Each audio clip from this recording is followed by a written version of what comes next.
Je vous emmène aujourd'hui dans un musée que vous connaissez tous, le musée d'Orsay. Mais pour un événement un peu particulier, une rencontre entre l'art digital et l'art traditionnel du musée d'Orsay, intitulé le Code Orsay. Tout a commencé il y a quelques jours. Je parcours alors l'actualité du musée d'Orsay et Virginie Donzo, co-commissaire de l'exposition, rapporte alors les démarches faites auprès d'Agoria, une figure majeure de la scène électronique internationale et reconnue pour sa capacité à créer des compositions complexes et novatrices. Elle raconte donc cette rencontre entre deux mondes qui a donné naissance à une mise en scène au musée d'Orsay, le Code Orsay. Un véritable contrepoint entre l'art digital et l'art traditionnel que j'intitule ainsi de manière générique pour bien comprendre le principe. Alors l'idée semble aller dans le sens du progrès, dans un sens de réflexion sur les œuvres d'art passées, dans ce lieu qui retrace tout de même la naissance de l'art moderne.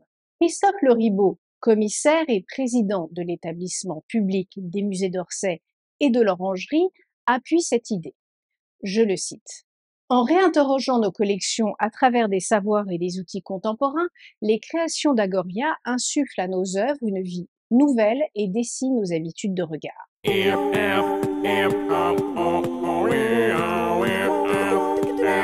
L'expérience se vit en deux parties. Une interprétation de l'atelier de Courbet d'une part, et d'autre part la réalisation d'une sculpture en collaboration avec Johann Lescure pour une sculpture novatrice qui invite les visiteurs à participer activement à la création artistique. La première expérience se situe donc en salle 7, à gauche, à l'entrée du musée.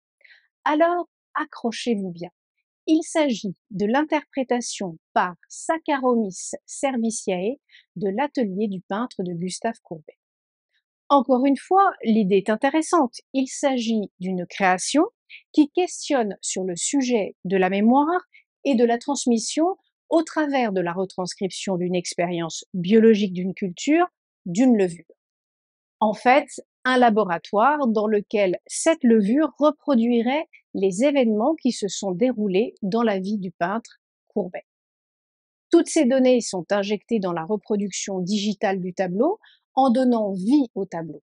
Un pont entre le tangible et l'intangible, le vivant et le digital, pour citer l'artiste Agoria. Alors l'idée me séduisait vraiment, d'autant que j'interviens en tant que conseiller artistique pour ce type d'événement entre le digital et l'art. Ce lien est au cœur de la démarche de l'artiste qui veut bien montrer que l'univers du code et du digital sont indissociables du physique et du vivant. Devant l'atelier du peintre, un écran et un bref explicatif pour vous guider dans l'expérience. La salle semble déshumanisée. Sincèrement, vous n'avez pas envie d'y rester. D'ailleurs, elle était vide. Seul un groupe d'Américains était présent à l'écoute d'un guide qui se débattait pour tenter d'expliquer les tenants et aboutissants de l'expérience. Mais sincèrement, le public américain ne semblait pas bien comprendre les choses.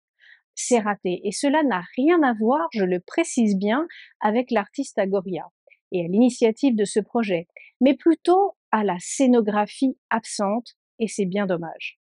Heureusement, vous êtes face à l'un des chefs-d'œuvre les plus marquants de l'histoire de la peinture. L'atelier du peintre, réalisé par Courbet, se distingue tant par son ampleur que par son sujet. Initialement conçu pour l'exposition universelle de 1855 à Paris, ce tableau a été refusé par le jury. En réaction, Courbet a décidé de le présenter lors d'une exposition personnelle payante dans un édifice qu'il a financé lui-même. À cette occasion, il a publié un catalogue accompagné d'un texte intitulé Le réalisme où il proclame avoir créé de l'art vivant. Ce tableau, l'atelier, se présente comme un gigantesque autoportrait, dépeignant l'artiste en train de peindre un paysage franc-comtois dans son atelier parisien. Il est entouré de ses amis, dont les portraits sont visibles à droite de la composition. Les figures à gauche représentent quant à elles la diversité sociale, symbolisant la misère, la pauvreté, la richesse, ainsi que les exploités et les exploiteurs. Malgré sa réalisation rapide, la toile témoigne de la virtuosité de Courbet dans différents genres artistiques tels que le nu, le portrait, le paysage, la nature morte et la peinture animalière. Mais revenons à Agoria. La seconde partie de notre événement est quant à elle très réussie. La sculpture est belle et l'idée est là. Cette sculpture, portail et antenne nous relie aux artistes du musée d'Orsay en établissant un véritable dialogue dans le temps. Mais alors, pourquoi l'avoir confinée de l'autre côté, au bout du musée dans une salle à gauche? J'avoue ne pas comprendre. Agoria, artiste de renom dans le domaine de la musique électronique, comme je vous le disais tout à l'heure, s'associe ici à l'artiste Joan Lescure pour présenter une installation artistique exceptionnelle au musée d'Orsay. Ensemble, ils ont donné vie à cette sculpture, une sculpture novatrice qui invite les visiteurs à participer activement à la création artistique. Cette sculpture offre une expérience unique où le visiteur devient en partie l'auteur d'œuvres digitales grâce à son souffle. L'ombre projetée par la sculpture forme un QR code au sol, ouvrant ainsi la porte vers des œuvres numériques. Ces créations évoluent en fonction du souffle de chaque visiteur, rendant ainsi chaque interaction unique. Les œuvres numériques sont élaborées à partir d'une sélection de chefs-d'œuvre issus des collections du musée, soigneusement choisis par Agoria et Joan Lescure. Alors, de manière concrète, la lumière projetée sur la sculpture génère périodiquement un QR code au sol. Après le scan, le visiteur peut activer l'œuvre digitale en soufflant sur le microphone de son téléphone, transformant ainsi l'œuvre de manière unique et personnelle. Chaque visiteur a la possibilité d'emporter et de conserver le souvenir de son expérience en matérialisant l'œuvre sous forme de NFT, qui sont, je vous le rappelle, les jetons non fongibles via le procédé Web3 appelé Live Minting.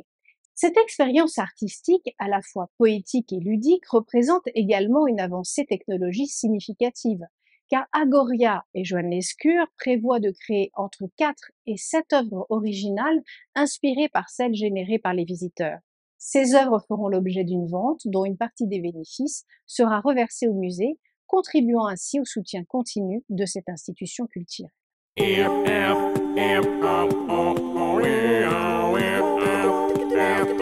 Alors, si je devais vous donner mon avis sur cet événement et cette exposition.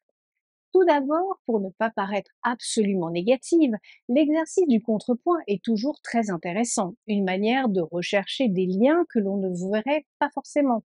La Fondation Louis Vuitton s'y était essayée, avec le face-à-face entre John Mitchell et Claude Monet, ou encore le musée d'ailleurs de l'Orangerie, entre Michael Thomas et Monet. Ou encore, si je peux encore citer un exemple, le musée Matisse à Nice, entre Henri Matisse et David Hockney.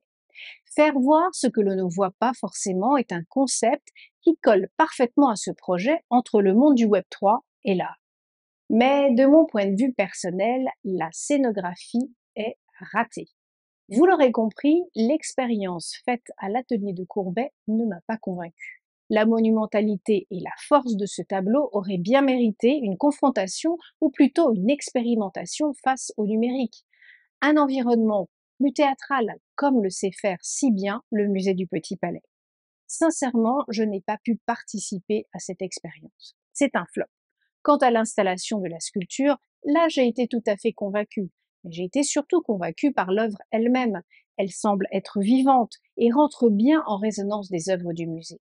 Mais pourquoi, encore une fois, dans ce cas, ne pas l'avoir placée au centre du musée? Cela aurait donné plus de sens à l'expérience. Une sculpture expérimentale qui aurait pu capter l'essence des œuvres du musée d'Orsay au centre de cet édifice.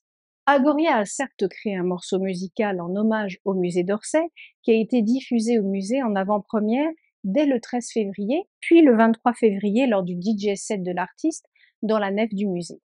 Belle initiative d'happening, mais tout cela est éphémère et la scénographie des 2 œuvres visibles jusqu'au 10 mars demeure réellement peu convaincante. À bientôt sur Expertisé pour de prochaines expositions et de visites de musées.